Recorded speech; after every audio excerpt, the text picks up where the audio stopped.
ভিডিওটা এখন আমার একার পক্ষে বানানো সম্ভব নয়। আমি পুরো ভেঙে গুঁড়িয়ে গেছিলো ড্রিল মেশিনে বড় ফলাস। বন্ধুরা, আমি তন্ময়। আমার ইউটিউবে ছোটোখাটো একটা চ্যানেল আছে, তো কিছু কথা তোমাদের সঙ্গে শেয়ার করবো বলে আজকে এই ভিডিওটা বানানো। তো এই ভিডিওটা বানাবো ভেবেছিলাম আমি একটা ভালো কোনো জায়গা দেখে, ভালো ভিউ দেখে, কিন্তু সেটা সম্ভব হয়নি। কারণ এখন বর্ষার সময় যখন তখন বৃষ্টি চলে আসে। আর আমার থেকে হয়তো বুঝতেই পেরেছ যে ভিডিওটা এখন আমার একার পক্ষে বানানো সম্ভব নয়। আমি বাইরে কোথাও যেতে গেলে তো গাড়িটা অন্য কাউকে ডেকে বার করে নিয়ে আমাকে যেতে হবে, নাহলে আমার বেরোনোটা প্রায় অসম্ভব।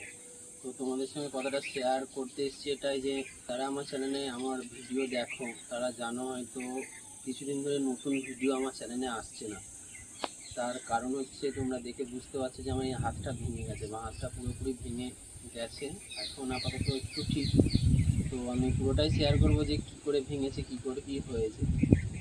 তো যারা আমার চ্যানেলে ভিডিও দেখো তারা দেখবে হয়তো নতুন কিছু ভিডিও আসছে না, পুরাতন ভিডিও। আমি অনেক দিন আগে, প্রায় বছর দুয়েক আগে মায়াপুর গিয়েছিলাম, সেখানেরই কিছু ভিডিও মিনি ব্লগের মাধ্যমে তোমরা পেয়েছো। সেইভাবেই আমি ছেড়েছি। তার কারণ হচ্ছে ইউটিউবটা বুঝবে না যে তোমার শরীর খারাপ কি তোমার কিছু হয়েছে। তো যদি ভিডিও না দাও তাহলে ইউটিউবের রিচটা পুরোপুরি কমে যাবে। সেই জন্যই আমি মিনি ব্লগের মাধ্যমে, যেমন যে সময়ে ছাড়তাম, যে প্রত্যেক সপ্তাহে একটা করে ভিডিও ছাড়তাম, সেভাবেই আমি ভিডিও আমি ছেড়েছি যাতে রিচটা না ডাউন হয়। তো এই ভিডিওটা অনেকদিন আগেই তোমার বানাবো ভেবেছিলাম, এই কথাগুলো অনেকদিন আগেই শেয়ার করবো ভেবেছিলাম তোমাদের সঙ্গে, কিন্তু কোনো কারণে আমার শরীরটাও ঠিক ছিল না, বা আমার ইচ্ছাও করেনি। তো ব্যাপারটা হয়েছিল, আমি প্রথম ইউটিউব শুরু করি। তো প্রথম ইউটিউব শুরু করতে গেলে তোমাকে কাজও করতে হবে, প্লাস ইউটিউবটাও চালাতে হবে, তবে তুমি ইউটিউবটা ঠিকঠাকভাবে চালাতে পারবে। পুরোপুরি প্রথম থেকে ইউটিউবের উপর ডিপেন্ড করে থাকলে তোমার ইউটিউব তুমি চালাতে পারবে না। তো আমিও সেরকমভাবে ইউটিউবটা চালাচ্ছিলাম। তো আমি কারখানায় কাজ করতাম। কারখানায় কাজ করতে করতে আমার ড্রিল মেশিন, যে বড় গাছ ড্রিল যেগুলো হয়, সেই মেশিনে ডিল করতে করতে আমার বাঁ হাতটা ওই ড্রিল মেশিনের সঙ্গে পুরোপুরি পেঁচিয়ে গিয়েছিলো। তো পেঁচিয়ে যাওয়ার কারণে আমার হাতটা এখান থেকে এখান পর্যন্ত পুরো ভেঙে গুঁড়িয়ে গেছিলো, ড্রিল মেশিনের বড় ফলার সঙ্গে জড়িয়ে গেছিলো। তো আমার এখান থেকে পুরো হাতটা পুরো ভেঙে গুঁড়িয়ে গেছে। আমার এখানে দুটো প্লেট ভরা আছে, মানে রড দেওয়া আছে।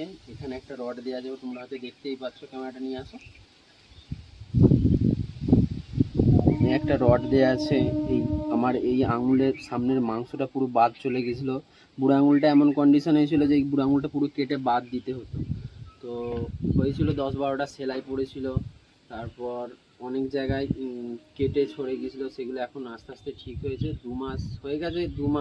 2 মাস আগে আমার এই জিনিসটা হয়েছে আমার সঙ্গে। মে মাসে হয়েছে, মে মাসের ওই 18 তারিখ এরকম সময় আমার সঙ্গে হয়েছে। তো তোমাদেরকে আমি একটাই কথা বলতে চাইবো যে আমার চ্যানেলে নতুন আবার ভিডিও আসবে, আবার নতুন কিছু তোমরা দেখতে পাবে। তার জন্য তোমরা আমাকে সাপোর্ট করো। আমি কথা দিচ্ছি, তোমরা যদি আমাকে সাপোর্ট করো তাহলে আমার চ্যানেলে তোমরা নতুনভাবে কিছু দেখতে পাবে, নতুনভাবে এন্টারটেনমেন্ট হতে পারবে। বাস এইটুকুই বলবো, বাকি তোমরা আমাকে সাপোর্ট করো।